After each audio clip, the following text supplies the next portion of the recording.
Hello, unlimited friends. Day 4. I am willing to allow good things. What does that mean? Well, really it means I am willing to disallow bad things, things that I don't want. How do you do that? How do you disallow things that you don't want? Well, stop talking about them. I don't have enough money. How can you say that better? I would like more money. You see, when you focus on the thing that you want, now the universe is going to bring you that. But if you talk about what you don't want, then the universe will bring you more of that. Why? Why does it work like that? Well, because when you say, I don't want this thing, you're actually focused. So there's a difference between the word focus and thinking. You're actually thinking about having more money, but you're focused on the lack of money. Make that distinction. What am I thinking about and what am I focused on? Two different things. When you make the thing that you're focused on the same as the thing you're thinking about, now you have heart and mind alignment. Because the desire comes from the heart. Hi Margie, hi Nicole. So that's all we need to do when we talk about something or when we are thinking about it. We need to ask ourselves the question, where am I focused? I'm thinking about money, but this is what Abraham says. Abraham says everything is two things. Where's my stick? I probably have it inside this book. Okay, make sure I don't lose my place there. So, every subject is really two subjects. The having of it and the not having of it. Hi, Moni. So, let's say you're talking about money. This is the money stick. But the money stick has two ends to it.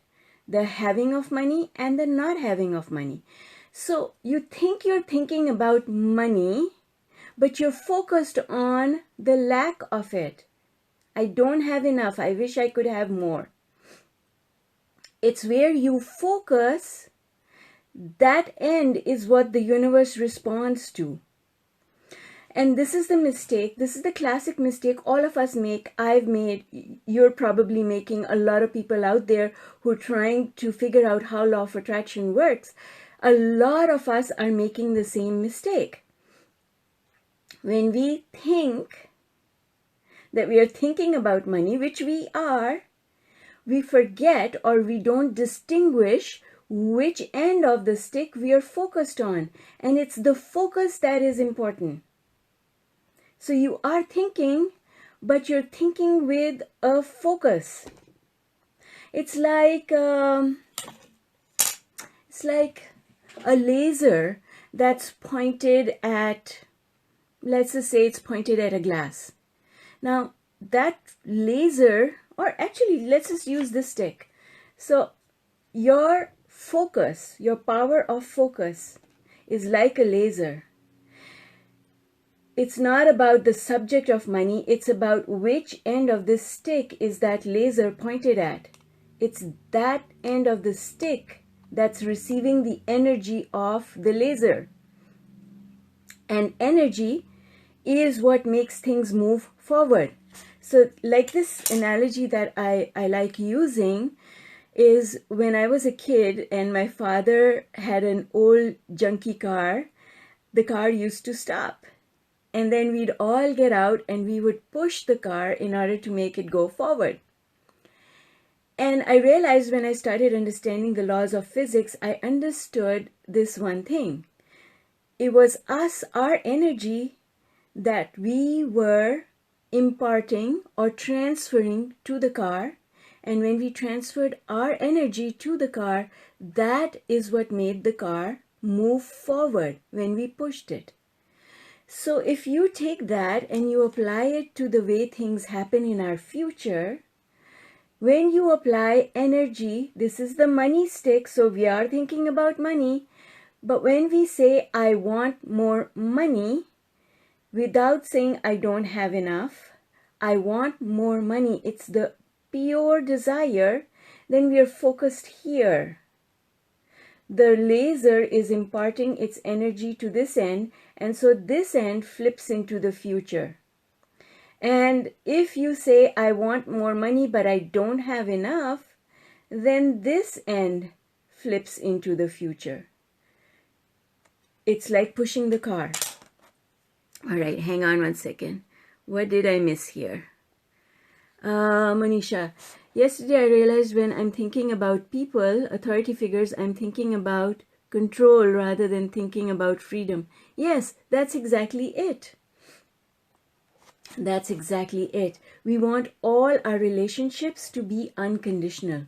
We want, especially in those relationships that are close to us, we want those relationships to come from a place of love without any conditions attached to that love.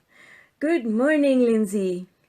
So, it's not just about the subject, you see. It's about which aspect of that subject are you focused on. It's your focus that is receiving energy and therefore perpetuating into the future. And that's what is important, and that is the one thing that we don't realize when we're talking. For example, classic example that's easy to understand, a parent saying to a child, don't run on the ice, you'll fall. Where's the parent focused? The parent is actually focused on the child having a fall. But what do they actually want? They want the child not to fall, right? Their desire is for the safety of the child. But they're focused on the absence of that very thing. All right. Yeah, Manisha, we are always working on something. This is what life is all about. Contrast. Contrast makes us close the gap from where we are to where we want to be. Yes, exactly. Because you see, here's the thing, we know this, all of us know and understand this, we can't make other people change. The only person that we have control over changing is ourselves. And that is good enough, because when you change the way you focus on people, the way those people respond to you also changes. Because it's like anything else. So when you pick up this stick, which constitutes, let's say, a person, well, you can look at this person from the point of view of having their love or the point of view of not having their love. Either way, you're looking at the person and the relationship. This is my husband, this is my friend, this is my parent, this is my supervisor. Everything has two aspects to it.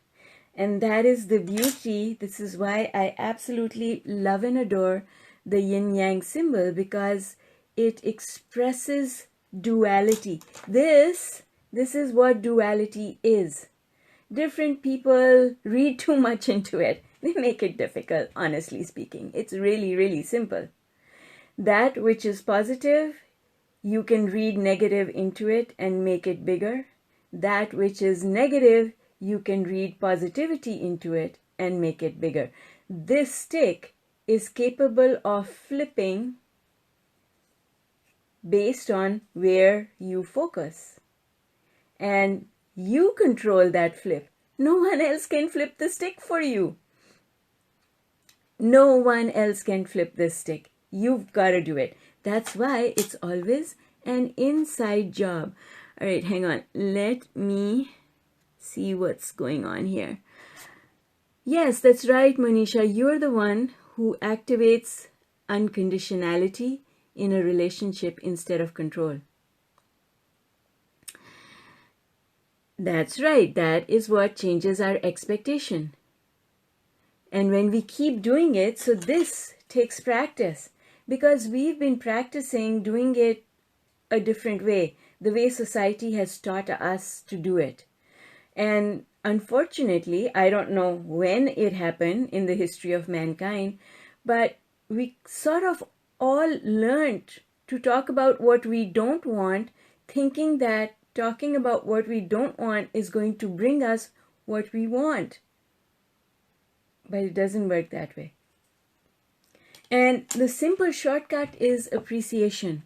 Because when you appreciate, whether you're appreciating this relationship, or let's go back to the topic of money, whether we are appreciating money or not, if we are appreciating, then all the sticks in our life will start corresponding to that end of the vibration that we are setting out. Because all these sticks have a thread connected to it. So just imagine, if you will, a number of these sticks like dominoes, but the difference is right in the center here, there's a thread that passes through all the sticks. So if you pull one end of the stick, the positive end of the stick, into the future, all the sticks move their positive end into the future. But if you pull the negative end of the stick into the future, then all the subjects, because they are connected, all of them move their negative end into the future. This is how creation happens. So the difference is, how many times during the day did I move the positive end of anything, any subject in my life? How many times did I move the positive end of any one of these things into the future? So the more you appreciate, even if you're just appreciating the beautiful blue sky, you are appreciating, meaning you are focused on the positive end of the stick, and therefore you're pulling all these sticks, the positive end of all of these sticks, into your future. How easy is that? See, this is why Abraham says, just start where you are and go forward. There's no need to go back and pull out all those negative beliefs and try and fix them. But sometimes we just can't do this. So it becomes a combined effort, doing a little bit of this and a little bit of that. And when you combine the two, now it really works, because you start giving up the past. You start seeing the unimportance of the past on the future. And as you do that, that's how things start changing. And that's why for some people the change is slow, because they're so used to looking at this end of the stick, they can't help themselves. And until they start helping themselves, what happens is they pull a little bit of this into the future, but they pull a lot of this. And then they say, well, nothing's changing. And then they give up on doing the work. The truth is, you've got to keep doing this work so that you keep pulling this more and more into the future. I'm glad you like the analogy based on relationships, Nicole. What's the easiest way to create positive focus on something? Well, just pick something that is easy to appreciate. That's all. For me, easy to appreciate is nature, because always this one rule is true. And that is, it's far easier to be positive and appreciative about something that has nothing to do with your life, and much harder to appreciate things that have to do with your life, because we get emotional about our life, and then once we pick up the stick of our life, we go backwards. Oh, this happened. Why did it happen? How could I have done it differently? Who cares? It's done. Move on. Move on and bring this into the future, right? So the easiest way to change is based on appreciation. And that is why our 40-day workout has so much appreciation in it. Because if you just do it, if you just take a few minutes of your day and do it, slowly you will become someone who becomes an appreciator. You will practice that appreciation muscle. And as that appreciation muscle becomes stronger, you'll just start seeing the world as a very different place. That's what we want. because the world does not change. The way we see the world changes. I want to take you back to that analogy of the little cottage. So for those of you who don't know that analogy, let me tell you what it is. So here you are going for a hike and you end up at this little cottage. It's dilapidated, it's falling apart. You look at it and you say, somebody really ought to take this cottage away. It is disgusting. And then you climb up the mountain. And when you get to the summit of the mountain, you look down. And it's the same cottage that you left down below. But now you look at it and you say, oh my God, that cottage is in such a beautiful spot. Oh my God, look at that cottage. I wish I owned that cottage. What changed? Same cottage. Your view of it changed. And when we go up the emotional scale, it's like climbing that mountain. And when you climb that mountain, from here, the world is a different place. You see the beauty of everything instead of seeing the faults, right? Hang on, just a couple of comments went through that I did not read. Is there value in just writing down everything positive about something to keep that focused on your mind? Nicole, it's hard to focus on the goodness of something when you've been used to looking at the not so good side of it for a while. So it's better to just get off that subject. This is why in the Heart and Mind Alignment program, what you do is you change the way you feel about the subject, and then you can start appreciating it. But if you can't change the way you feel about something, then trying to change it is extremely difficult.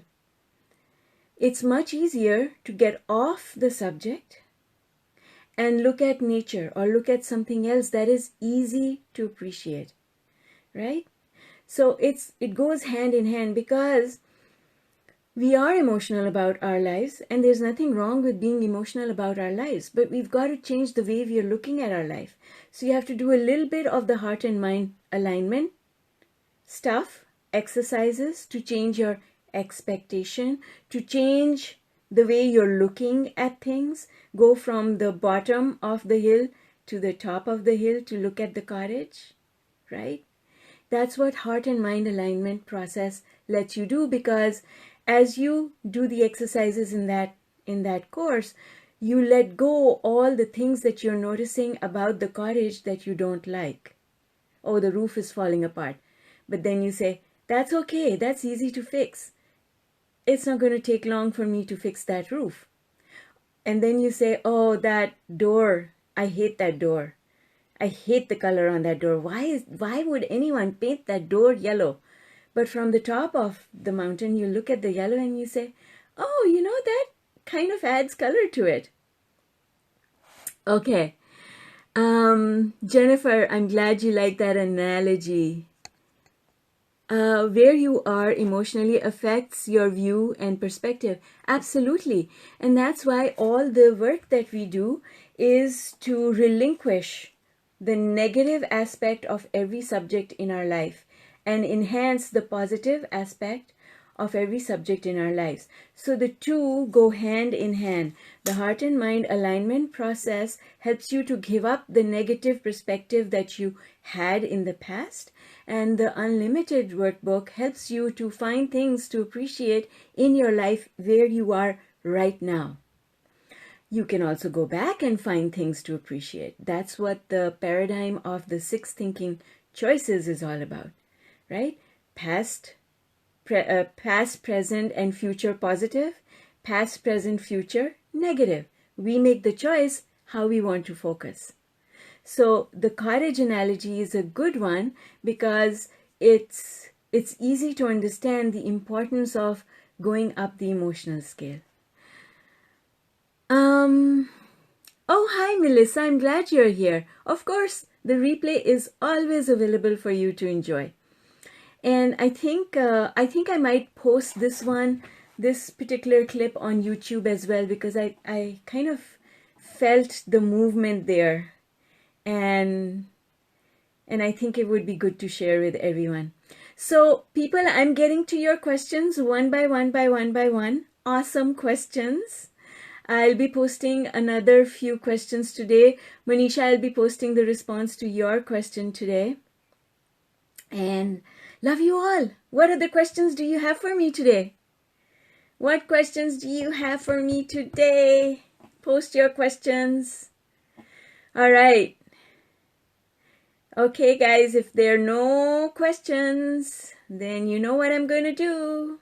I'm going to close the call. All right. No questions. Yay! Fantastic. Have a super, super, super day.